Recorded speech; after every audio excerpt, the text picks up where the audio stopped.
प्यारे बच्चों, नमस्कार।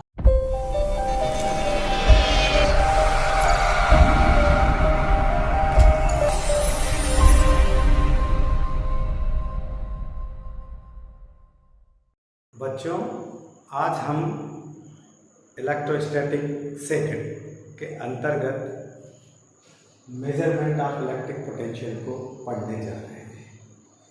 बच्चों, आप लोगों ने देखा होगा कि किसी भी स्थान की ऊंचाई समुद्र तल से नापी जाती है। क्यों? ताकि हम समुद्र में कुछ थोड़ा बहुत पानी निकाल भी दें या थोड़ा बहुत पानी डाल भी दें तो भी उसके लेवल पर, उसके तल पर कोई विशेष इफेक्ट नहीं पड़ता है। सिमिलरली किसी भी ऑब्जेक्ट का पोटेंशियल हम अर्थ के पोटेंशियल को जीरो मान करके कैलकुलेट करते हैं। क्यों? क्योंकि अर्थ एक इतना बड़ा कंडक्टर है कि इसको थोड़ा बहुत चार्ज दे भी दिया जाए या इससे थोड़ा बहुत चार्ज ले भी लिया जाए तब भी इसके पोटेंशियल पर कोई विशेष इफेक्ट नहीं पड़ता है। इसलिए हम अर्थ के पोटेंशियल को जीरो मान करके चलते हैं। सामान्यतः अर्थ से जिसका पोटेंशियल ज़्यादा होता है हम उसको पॉजिटिव पोटेंशियल कहते हैं और अर्थ से जिसका पोटेंशियल कम होता है हम उसको नेगेटिव पोटेंशियल कहते हैं। आप लोग जानते हैं कि जब हम किसी बर्तन में लिक्विड को डालते हैं तो उसका तल बढ़ने लगता है। किसी ऑब्जेक्ट को हीट प्रोवाइड करते हैं तो उसका टेम्परेचर इंक्रीज होने लगता है। सिमिलरली किसी ऑब्जेक्ट को चार्ज प्रोवाइड करने पर उसका पोटेंशियल इंक्रीज होने लगता है। जब हम किसी एक पर्टिकुलर पॉइंट को, एक पर्टिकुलर ऑब्जेक्ट को अर्थ से कनेक्ट करते हैं और उस समय इलेक्ट्रॉनों का मोशन अगर अर्थ से ऑब्जेक्ट की ओर होने लगता है तो हम इसको पॉजिटिव पोटेंशियल मानते हैं। और जब हम किसी ऑब्जेक्ट को अर्थ से कनेक्ट करते हैं और इलेक्ट्रॉनों का मोशन अर्थ में की ओर होने लगे तो हम उसको नेगेटिव पोटेंशियल मानते हैं। या दूसरे शब्दों में मैं कह सकता हूँ कि पॉजिटिव पोटेंशियल को जब हम अर्थ से कनेक्ट करते हैं तो इलेक्ट्रॉनों का मोशन, यानी इलेक्ट्रॉन जो होता है उसका मोशन पॉजिटिव ऑब्जेक्ट की, पॉजिटिव चार्ज ऑब्जेक्ट की ओर होने लगता है या पॉजिटिव पोटेंशियल के ऑब्जेक्ट की ओर होने लगता है और तब तक होता है जब तक कि वो इस चार्ज को कैंसल आउट ना कर दे। दैट मीन्स पॉजिटिव पोटेंशियल के ऑब्जेक्ट को अर्थ से कनेक्ट करने पर इलेक्ट्रॉनों का मोशन अर्थ से पॉजिटिव ऑब्जेक्ट की ओर होता है या पॉइंट की ओर होता है। सिमिलरली जब हम नेगेटिव चार्ज ऑब्जेक्ट को अर्थ से कनेक्ट करते हैं तो इलेक्ट्रॉनों का मोशन नेगेटिव चार्ज ऑब्जेक्ट से अर्थ की ओर होने लगता है। ये ही डिनोटेट करता है, यही एक्सप्रेस करता है कि किस ऑब्जेक्ट का पोटेंशियल पॉजिटिव है, किस ऑब्जेक्ट का पोटेंशियल नेगेटिव है। जनरली सीधे शब्दों में तो हम ये कह सकते हैं कि जिसका पोटेंशियल अर्थ से ज़्यादा है। ऑब्वियसली जीरो से बड़ा पॉजिटिव चार्ज हो जाता है तो हम उसको पॉजिटिव पोटेंशियल कहते हैं। जीरो से बड़ा होता है पॉजिटिव। नेगेटिव जो होता है नंबर वो जीरो से छोटा होता है। तो हम जब नेगेटिव चार्ज ऑब्जेक्ट को अर्थ कनेक्टेड करते हैं तो इलेक्ट्रॉनों का मोशन उस नेगेटिव पॉइंट, मतलब उस पर्टिकुलर पॉइंट चार्ज से अर्थ की ओर होने लगता है। तो क्या दिमाग में रखना है? आपको केवल एक ही बात ध्यान रखना है कि पॉजिटिव पोटेंशियल के ऑब्जेक्ट को जब इलेक्ट्रॉन से कनेक्ट किया, अर्थ से कनेक्ट किया जाएगा तो फिर इलेक्ट्रॉनों का मोशन अर्थ से पॉजिटिव पोटेंशियल ऑब्जेक्ट की ओर होगा। सिमिलरली जब नेगेटिव पोटेंशियल के ऑब्जेक्ट को अर्थ से कनेक्ट किया जाएगा तो इलेक्ट्रॉनों का मोशन नेगेटिव पोटेंशियल ऑब्जेक्ट से अर्थ की ओर होता है। यहाँ कुछ ना कुछ वर्क हो रहा है। ऑब्वियसली इलेक्ट्रॉन मोशन करेंगे, इलेक्ट्रॉन चलेंगे, ये हम जानते हैं कि ये बात जो मैं कर रहा हूँ ये मेटेलिक कंडक्टर के लिए कर रहा हूँ, क्योंकि मेटेलिक कंडक्टर में इलेक्ट्रॉन ही मोशन करते हैं, पॉजिटिव आयंस नहीं। इलेक्ट्रोलाइट हुआ या सेमीकंडक्टर हुआ, इसमें पॉजिटिव आयंस भी मोशन करते हैं। तो अपने को ये पता है कि सेम चार्ज जो होते हैं वो एक दूसरे को रिपल करते हैं, अपोजिट चार्ज जो होते हैं वो एक दूसरे को अट्रैक्ट करते हैं। तो अगर मैं कहीं यहाँ पर एक चार्ज, मान लीजिए इस पॉइंट पर एक चार्ज रखे हुए हूँ और इसके पास किसी अनदर चार्ज को लेकर के आता हूँ अगर वो सेम चार्ज है, दैट मीन्स लाइक चार्जेस है, पॉजिटिव पॉजिटिव है तो रिपल्सन फोर्स काम करेगा, और अगर ये पॉजिटिव दूसरा नेगेटिव है तो अट्रैक्शन फोर्स काम करेगा। तो जब आप मान लीजिए कि कोई एक टेस्ट चार्ज ले लिया आपने, जिसको सामान्य तौर पर, हालांकि ये हाइपोथेटिकल बात है, सामान्य तौर पर हम यूनिट पॉजिटिव चार्ज कहते हैं। अब ये टेस्ट चार्ज को आप इधर लेकर के आओगे तो इनके बीच में रिपल्सन फोर्स काम करेगा। ठीक उसी प्रकार से अगर ये माइनस चार्ज है और टेस्ट चार्ज को आप इधर लेकर के आओगे तो इनके बीच में अट्रैक्शन फोर्स काम करेगा। रिपल्सन फोर्स के कारण आपको वर्क करना पड़ेगा रिपल्सन फोर्स के अगेंस्ट, और अगर माइनस चार्ज है तो ये अट्रैक्शन फोर्स स्वयं वर्क कर लेगा। दोनों ही कंडीशन में वर्क तो होता है। और इस चार्ज को अगर मैं इससे दूर हटा दूं, या यूं कहें कि इसके इलेक्ट्रिक फील्ड से दूर हटा दें, तो इसके ऊपर इसका रिपल्सन या अट्रैक्शन फोर्स खत्म हो जाएगा। दैट मीन्स कोई वर्क हमको नहीं करना पड़ेगा। तो मैथमेटिकली जब हम पोटेंशियल की डेफिनेशन देते हैं तो कुछ इस प्रकार से देते हैं। मान लीजिए मैंने एक चार्ज इस O पॉइंट के ऊपर रखा हुआ है और इसके आसपास एक फील्ड क्रिएट हो जाएगा जिसको हम जनरली इलेक्ट्रिक फील्ड के नाम से जानते हैं। अब जैसे ही इस टेस्ट चार्ज को मैं इसकी ओर लेकर के आऊंगा तो यहां से रिपल्सन फोर्स काम करने लगेगा, और मैं फिर भी लाना चाहता हूं तो मुझे रिपल्सन फोर्स के अगेंस्ट वर्क करना पड़ेगा। So the amount of work done on a test charge particle in a electric field, that is called electric potential.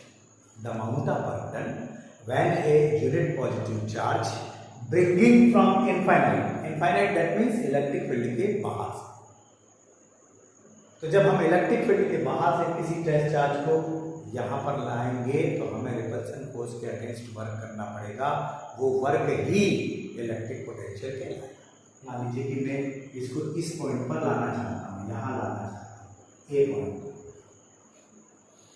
So the amount of work done when a test charge bringing from infinite to any point of electric field is called electric potential. That means work किसके ऊपर हो रहा है? इसके ऊपर work हो रहा है। तो हम वर्क को W से डिनोटेट करते हैं और इसके ऊपर वर्क हो रहा है, इसी को हम इलेक्ट्रिक पोटेंशियल कहते हैं। कुछ बुक्स वाले या कुछ लोग ऐसा नहीं कह देते, the ratio of work done by charge, जो अमाउंट ऑफ वर्क हो रहा है टेस्ट चार्ज को इलेक्ट्रिक फील्ड में लाने में, वो और जिस चार्ज को आप लेके आ रहे हैं उसका रेशो भी इलेक्ट्रिक पोटेंशियल कहलाता है। सिमिलरली अगर मैं इस Q को A की बजाय B पर लेकर के आऊंगा तो B चूंकि O चार्ज की है, चार्ज को मैं यहाँ रख देता हूँ यहाँ, जब मैं B की तरफ लेके आऊंगा तो B जो है चार्ज के ज्यादा नियर है, दैट मीन्स ज्यादा रिपल्सिव फोर्स काम करेगा, तो मुझे ज्यादा वर्क करना पड़ेगा। दैट मीन्स A के कंपेयर में B पर आने में चार्ज पर जो है वो ज्यादा वर्क करना पड़ेगा। और जब हम इन दोनों के वर्क डन को कंपेयर करेंगे, so that is called potential difference. So the amount of work done when a test charge bringing from one point to another point in the electric field is called electric potential difference.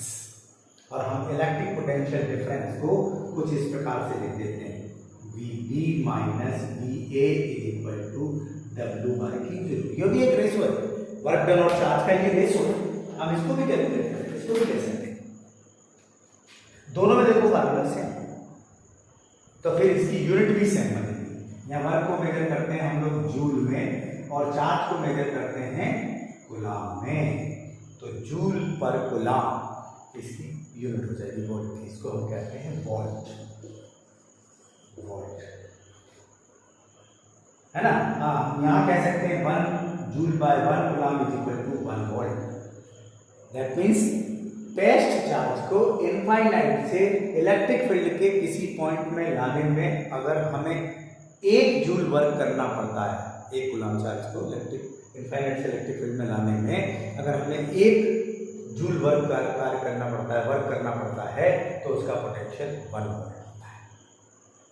Similarly यहाँ पर भी कह सकते हैं कि हमें 1 coulomb charge को electric field में पॉइंट A से पॉइंट B तक ले जाने में अगर 1 जूल वर्क करना पड़ता है तो उनका पोटेंशियल डिफरेंस भी 1 वोल्ट होता है। यहाँ आप ये भी कह सकते हैं जूल बाय कूलाम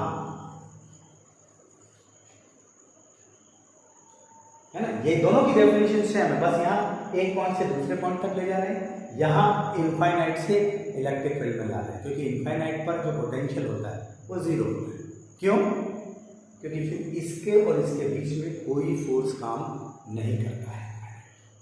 ठीक है, तो दो डेफिनेशन मैंने आपको दी है। अगर इलेक्ट्रिक पोटेंशियल की आपसे डेफिनेशन पूछी जाए तो आप कह सकते हो amount of work done when a unit charge bringing from infinite to any point of electric field is called electric potential. इसके ऊपर वर्क हुआ है, इसलिए मैं वर्क। सिमिलरली अगर इलेक्ट्रिक पोटेंशियल डिफरेंस पूछा जाए तो आप कहेंगे amount of work done when a dash charge bringing from one point to another point in the electric field is called electric potential difference. और अगर इस पॉइंट को मैं बाहर कर दूं, है ना, इफ ए एट इनफाइनाइट, तो जो वी ए इक्वल टू होगा वो जीरो हो जाएगा। इनफाइनाइट में पोटेंशियल जीरो होता है, तो फिर ये वी बी इक्वल टू ए वाला फॉर्म आपको कर सकते हैं।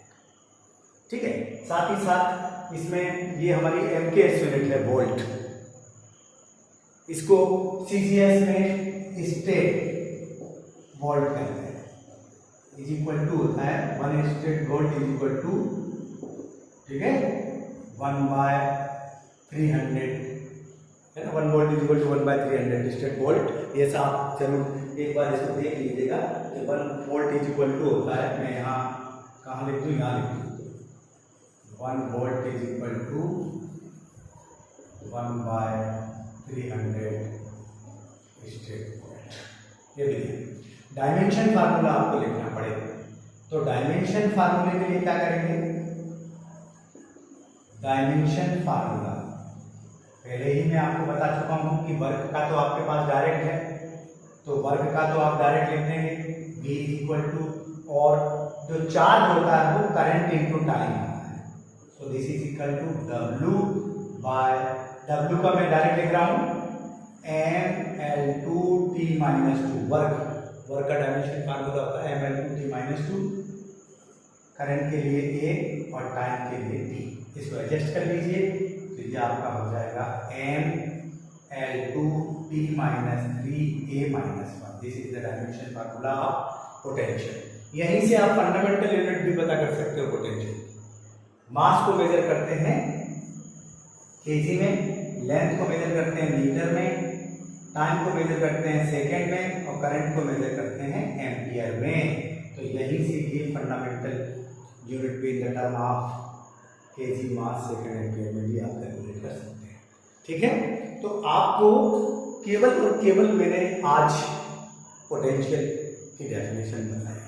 ये मैथमेटिकल डेफिनेशन है, ये आपकी on the basis of earth potential के बेस पर। क्या बताया, मैं एक बार फिर से समझिए, जिसका पोटेंशियल अर्थ से ज़्यादा है उसे आप हाई पोटेंशियल या पॉजिटिव पोटेंशियल कहेंगे, जिसका पोटेंशियल अर्थ से कम है उसे आप नेगेटिव पोटेंशियल कहेंगे। और जनरली अगर आप बात ध्यान रख सकें तो आप इतना भी याद रखें कि जिसको हमने पॉजिटिव चार्ज दे रखा है वो हाई पोटेंशियल है, डेट मीन्स अर्थ से ज़्यादा पोटेंशियल है, पॉजिटिव पोटेंशियल।